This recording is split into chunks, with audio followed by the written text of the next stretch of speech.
हा व्हिडिओ संपेपर्यंत तुम्हाला वॉज वरची वाक्य बनवता आलीच पाहिजे आणि हेच आपलं आजचं टार्गेट आहे। सर्वात आधी या 3 छोट्या छोट्या गोष्टी कायमच्या लक्षात ठेवा। पहिली गोष्ट, वॉज वरचा वापर आपण पास्ट टेन्स मध्ये करतो। दुसरी गोष्ट, वॉज वरचा अर्थ तुम्ही होता, होती, होते असा घेऊ शकतात। आणि तिसरी गोष्ट, ही, शी, इट, आय आणि एक वचन सोबत वॉज वापरायचं। दे, वी, यू आणि अनेक वचन सोबत वर वापरायचं। मला वाटतं की ह्या इतक्या सोप्या गोष्टी आहेत का प्रत्येकाच्याच लक्षात राहतील। तर आता आपण पुढे जाऊ। बरं, आता मला सांगा का आय वॉज याचा मराठी अर्थ काय होईल? तर हे बघा, आय म्हणजे मी आणि आपण एवढेच बघितलं का वॉज वरचा अर्थ होतो होता, होती, होते। म्हणजेच आय वॉजचा मराठी अर्थ झाला मी होतो। तसंच ही वॉज म्हणजे तो होता, शी वॉज म्हणजे ती होती, श्याम वॉज म्हणजे श्याम होता, दे वर म्हणजे ते होते, वी वर म्हणजे आम्ही होतो, यू वर म्हणजे तू होता किंवा तुम्ही होते। इथपर्यंत तुम्हाला सर्व एकदम व्यवस्थित समजलंय? जायचं आता आपण पुढे। तर आता आपण पूर्ण वाक्य बनवू। लक्षात ठेवा, आजच्या वाक्यांमध्ये कोणतीही क्रिया, कोणतीही ॲक्शन नाहीये।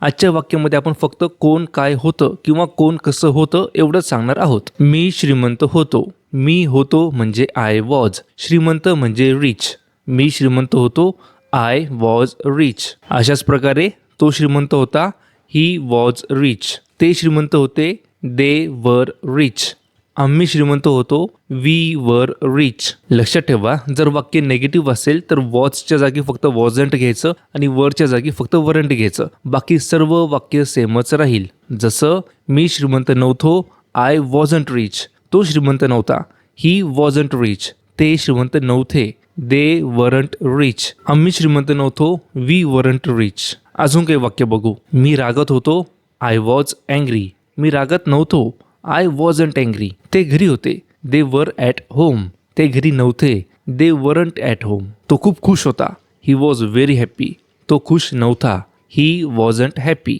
ती एकटीच होती, शी वॉज अलोन, ती एकटी नव्हती, शी वॉजंट अलोन। श्याम बिझी होता, Shyam was busy, Shyam busy नव्हता, श्याम वॉजंट बिझी। एक शेवटची गोष्ट, वॉज वरचा वापर पास्ट कंटिन्युअस टेन्स मध्ये सुद्धा होतो आणि मी ऑलरेडी पास्ट कंटिन्युअस टेन्स वरती नोट्स सह व्हिडिओ बनवलेला आहे। जर तो व्हिडिओ तुम्ही अजून बघितला नसेल तर मला खाली कॉमेंट्स मध्ये सांगा, मी तुम्हाला व्हिडिओ सेंड करेल। तुमच्या प्रॅक्टिससाठी मी आपल्या व्हॉट्सअप चॅनल वरती 20 ते 30 वाक्य देत आहे, तिथे तुम्ही प्रॅक्टिस करू शकतात। आणि जर तुम्हाला इंग्रजी शिकायचं असेल तर या चॅनलला व्हिजिट करा, तुमचा नक्कीच फायदा होईल। थँक्यू।